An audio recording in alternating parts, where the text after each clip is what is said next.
How to unlock chat on WhatsApp.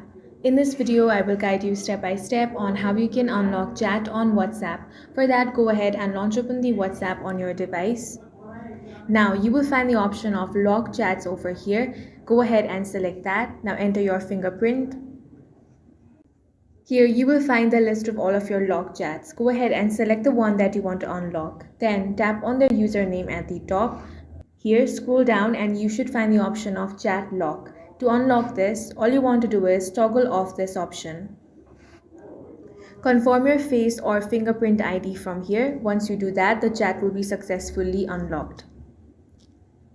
Now if you head back, that chat will be easily found over here, and in this way you can easily unlock chat on WhatsApp.